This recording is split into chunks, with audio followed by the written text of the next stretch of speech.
All right, gang, today we have a Pokemon business video coming at you. We're talking about the two business strategies that a lot of successful businesses use, and some use it independently of each other and some kind of bridge them together. That's kind of what I'm doing. A lot of these videos I don't expect to get a ton of views or subscribers or anything like that. Maybe if somebody's just starting out, it gives them a good idea, or in the future I'll have this backlog already made. So, people can look at them, watch them, get ideas, understand where my mind's thinking and my mind's going. So without further ado, let's just get into it. So the two business strategies going on in the Pokemon world right now, you have business to business and business to customer. And some people, like I said earlier, do strictly business to business. You need your EIN number. They take a very small margin, and essentially I don't want to say they're middlemaning, but essentially that's all they're doing is middlemaning.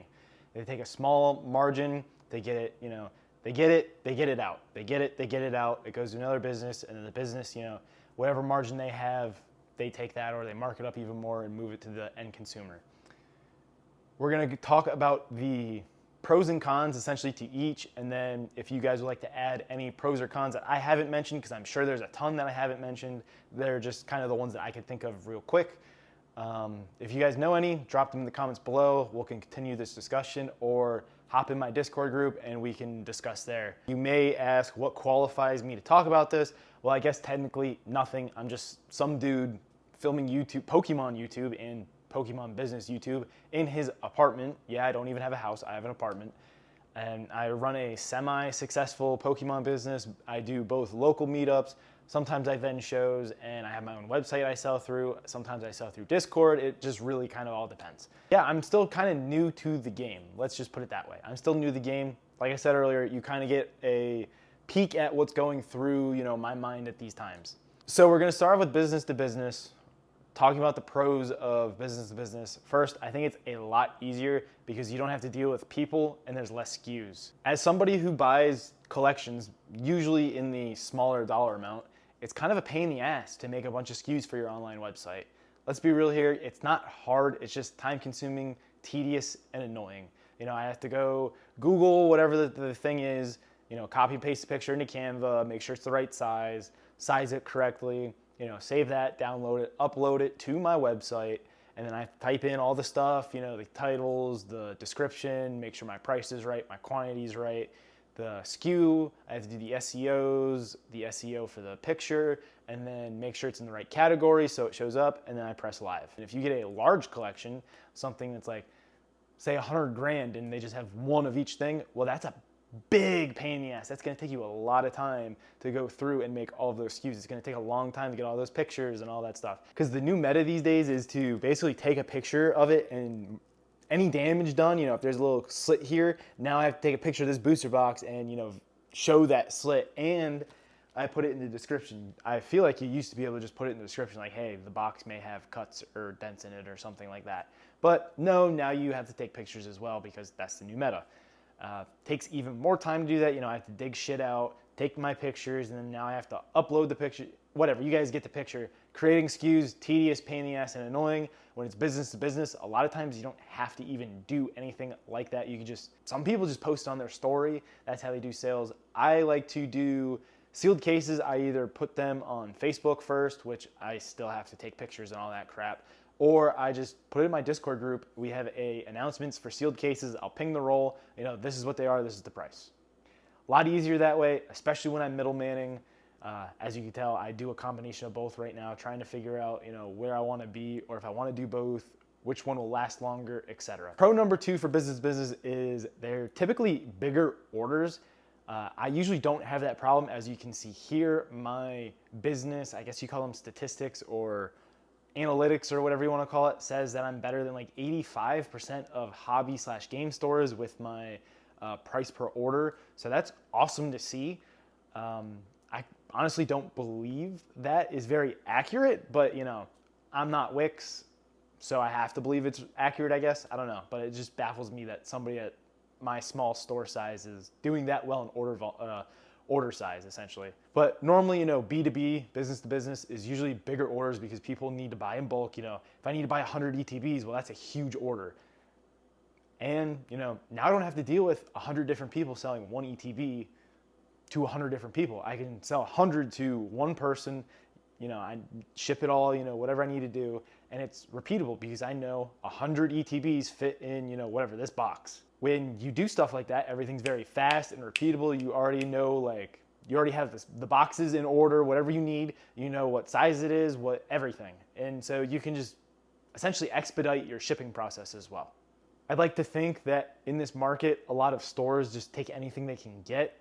And a lot of times they even just buy at market or slightly below market just because they need something on their shelves. They want something on their shelves. Maybe they're not a Pokemon store and they're just going to mark it up, 15% over market price anyway, just because it's a commodity. And, somebody might come into their store and be like, oh, you have Pokemon? Okay, I'll just grab that. Impulse buying and the convenience tax both are real things. So I can see it. It definitely makes sense. And I'm sure there's a lot of stores that do that and do very well. Cons of this is you price a lot of, consumers out because you're targeting businesses. So if businesses are going after cases or you limit, hey, minimum order of 20 ETBs, well, you're pricing a lot of people out. There's a lot of people that may only be able to afford 1 ETB or 2 ETBs. And now a business has to, buy that because they're the only ones that can afford it. You're pricing, your average consumer is priced out now.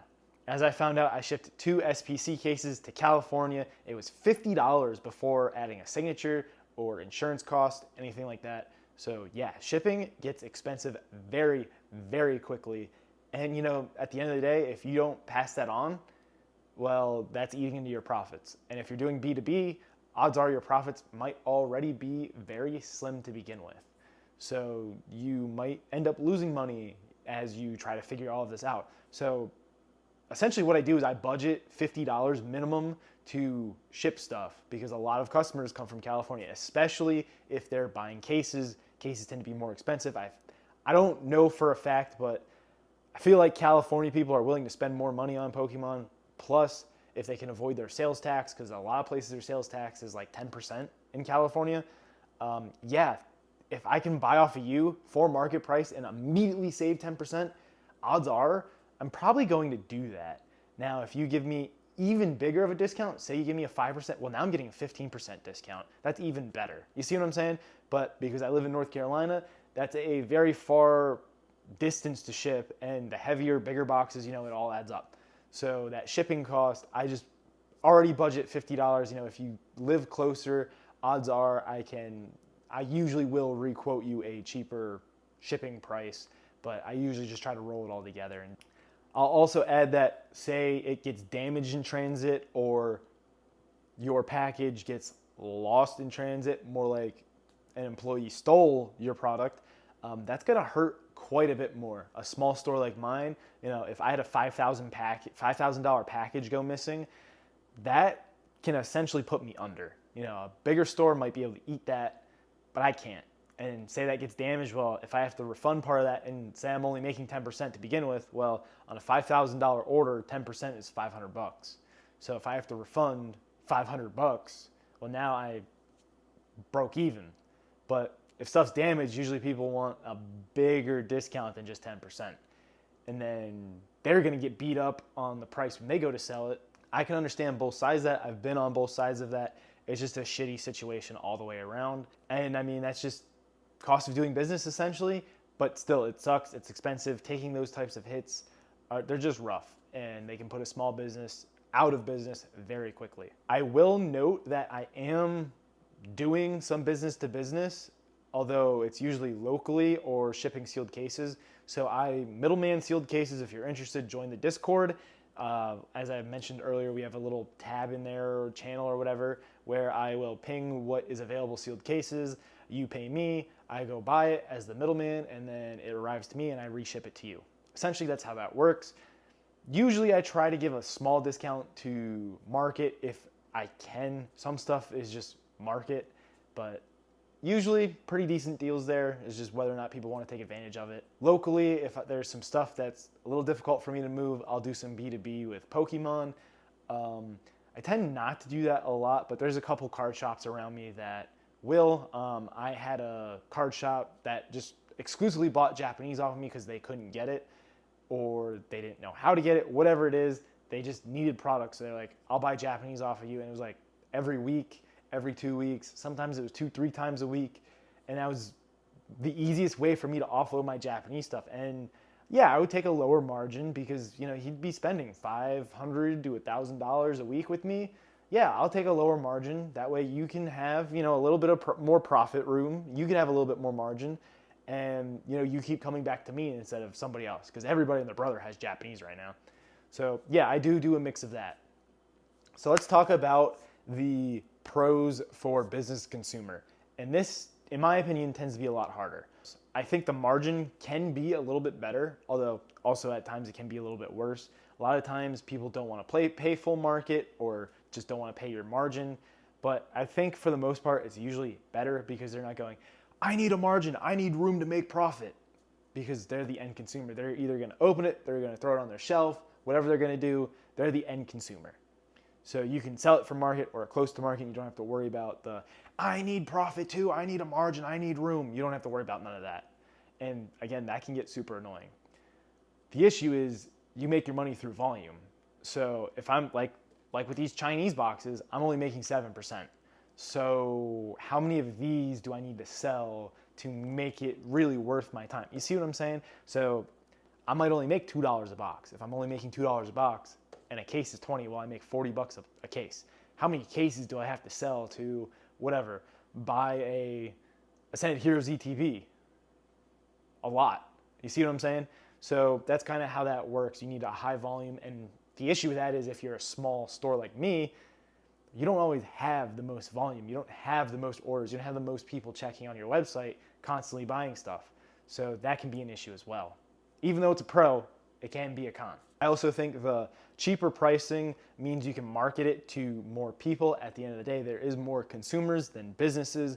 So you essentially could have more people shopping your website, more customers essentially that are available to buy your stuff. Think about it. If I'm selling one of these for $30 versus a case being whatever, $600, are you more likely to buy one for $30 or a full case for $600? If you're a business, you want the full case for $600. If you're a consumer, maybe you only want 2 of these. Well, now it's only 60 bucks. You see what I'm saying? So in that regard, you essentially open yourself up to a larger audience. Another pro is if this $30 box goes missing or gets beat up or something in transit to the customer, it's not really that crazy of a hit. It's $30, sure, $30 a hit. A $30 hit hurts. Sometimes your order might be, $500, but a $500 order hurts way less than a $2,000 order being stolen, missing, whatever. So while it hurts a lot less. So some cons for business to consumer. There's a couple reasons. You have to deal with people. The wrong people can be a problem. I would like to think most people are great, amazing, no concerns, no questions asked, no problems. But it's the few very, very, very small minority people that are a problem. And I've had to deal with a couple. Somebody said that I scammed them with a fake ETB. I know it was a legit ETB. I had another person say that, the order never arrived. You check the tracking number, the order has arrived. There's nothing more I can do at that point. Just stuff like that. Sometimes you have people that try to scam you when you're buying collections and stuff like that. So yeah, that is kind of the issue, at least the biggest issue, and it's just the time and effort it takes. One ETB, well, I know that's an 8x8x4 box. That's easy to do, but what happens when it's a ETB, a booster bundle, a booster box, a Japanese booster box, and 2 mini tins, and a 3-pack blister? Well, what box does that fit into? And how do I package this safely for this person? I don't know if they're a collector. I don't know if they're gonna rip everything. I don't know if they're a sealed investor / collector and they want everything perfectly pristine. So I just assume that everybody wants everything perfectly pristine if I can, and I package it that way. Well, to package it that way, like you're opening a Christmas present essentially, that's kind of how I view it when I package stuff. That takes a lot longer. I gotta wrap it like a Christmas present essentially, tape the bubble wrap to the bubble wrap, fold the sides, tape that, fold the other side, tape that, gently put it in, place it in the box, see what else I can, bubble wrap and kind of fit in the holes and stuff like that. And then I got to put a bunch of packing paper in, and then you finish up the box. That takes a long time. Sometimes it takes me 10 to 15 minutes to find the right box, package everything correctly, because, you can, in theory, put like an ETB, a booster bundle, a 3-pack blister all together and wrap that Christmas present up. Actually, as a matter of fact, one of my orders right over here, I put a booster box and a booster bundle next to each other, wrapped it up, and put it in the box, and it fit perfectly. But every order is going to be a little bit different, so it's going to take time to figure out the configuration and figure out the shipping box. You also need many shipping boxes, which takes up more space and it takes up a lot of money. So you have opportunity costs, space costs, whatever you want to call it, for all these different shipping boxes, because you might get 2 Chinese boxes fit in a 6x4x4, but somebody may order that in a booster box. So how does that fit? Somebody may order all sorts of different stuff, and it's like, well, how do all these fit together? Well, now I need all these different types of sizes, because if I get a box this big and I have a booster box and an ETB, well, now I'm paying out the ass to ship something that I shouldn't have had to pay so much to ship, and now I'm using all my packaging material, which is another expense. So yeah, you want all sorts of different size boxes to fit all different sorts of accommodations. I guess the right word is you need to accommodate all sorts of different configurations that people may purchase through your website or business, whatever it may be. So I hope all of that makes sense, and that is kind of why I do a mix of both. I like to middleman as much as I can, because if I can make $100 off of one transaction, sure, it's going to be a small percent, but I made $100 and I don't have to do a whole lot. It's real easy. I verify it's legit, repackage it, get it out. It's super easy, and I don't have to worry about all sorts of different box sizes and different configurations. It's there, close it back up, package it, get it out. And it saves me so much time, it's not even funny. If you're looking for sealed cases or anything of that nature, join the Discord. Like I said, there's a link in the description of the video for you to join. You can check it out. Like I said, definitely easier and takes less time for me, but there's something about packaging orders that I just enjoy doing. I like touching the like final bit of the product. I like writing my handwritten notes on the back of my business cards to all my customers, my new customers, etc. I don't know, I just enjoy doing it. And then if people tag me or send pictures in the Discord of what kind of hits they get, or if they have a rip party, I know that essentially I'm that plug. So essentially, it gives me a warm fuzzy feeling that these people are getting joy out of the product that I sold them. Kind of selfish, yeah, definitely kind of selfish, but it gives you that warm fuzzy feeling. At the end of the day, I try to serve both customers if I can, try to double dip in both. And then I think as the market eventually cools down, I think a lot of that B2B business will definitely slow down a lot, because I think a lot of these businesses are just gonna flush themselves out. They're not gonna be interested. If I can't buy an ETB for $100 and sell it for $125 and no questions asked, then I'm not interested. A lot of people, I'm not saying that, but a lot of people are probably going to say that, like these car dealerships, Lowe's, vape stores or whatever, they're all probably going to say that. As we wrap up this video, remember to check the links in the description of the video. Shop my collection at maxpacks.com to help me buy a house. I also have store inventory there, obviously, and join the Discord. This is Max Packs, signing out.